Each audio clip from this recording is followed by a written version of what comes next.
Hello guys, আসসালামু আলাইকুম। আশা করি সবাই ভালোই আছেন। আপনাদের দোয়া এবং আল্লাহর রহমতে আমি অনেক ভালোই আছি। আজকে আমি আপনাদেরকে নিয়ে এসেছি সুলাইমান শাহ মাজার শরীফে।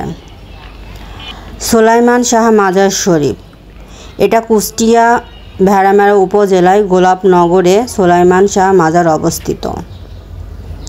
এটাই সেই সুলাইমান শাহ মাজার শরীফ। আজকে আমি আপনাদেরকে এই মাজার শরীফটি পুরোপুরি ঘুরে দেখাবো। কুষ্টিয়া ভেড়ামারা উপজেলার গোলাপনগরে রয়েছে সুলাইমান শাহ মাজার। আত্মধিক সাধক সুলাইমান শাহর জীবন কর্মের জন্য তিনি আজও হাজারো ভক্তর মাঝে বেঁচে আছেন। তাই তো প্রতি বছরে গোলাপনগরে লাখো ভক্তের পথচারণায় মুখরিত হয়ে ওঠে গোলাপনগর। বিশাল এরিয়া নিয়ে এই মাজার শরীফটি তৈরি হয়েছে। পদ্মা নদীর কূলবর্তী ভক্তদের বসে 2 দিনব্যাপী মেলা। লাখো লাখো ভক্তের ভিড়ে মুখরিত হয় এলাকা। অত্যধিক ভাব, গান আর আনন্দ উল্লাসে মেতে উঠেছে মাজারের প্রাঙ্গণে ভক্তরা। এখানে ঘুমিয়ে আছে লাখো ভক্তর হৃদয়ের মাওলানা সুলাইমান শাহ।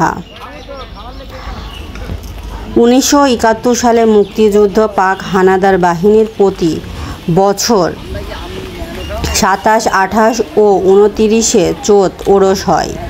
ওরসে লাখো নারী পুরুষ সামিল হন এখানে। মাজারটি অনেক বড়।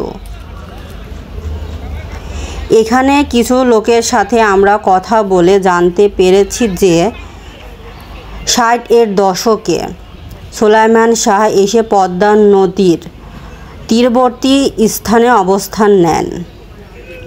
সেখানে একটা খড়ের কুটোর ঘরে বসবাস করতেন।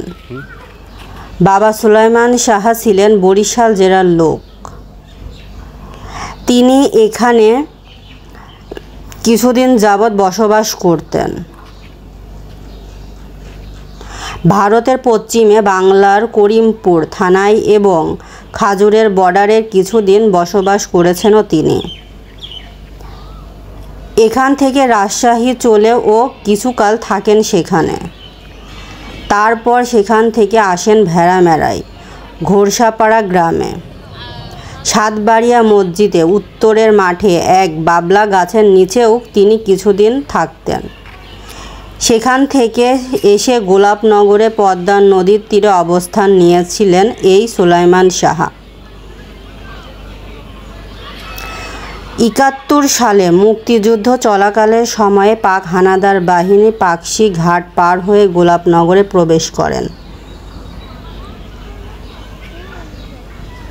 সেই গুলিতে সেই সুলাইমান শাহ ও তার কিছু ভক্ত মারা যান। আর সেই থেকে এখানে শুরু হয়েছে সুলাইমান শাহ মাজার শরীফ।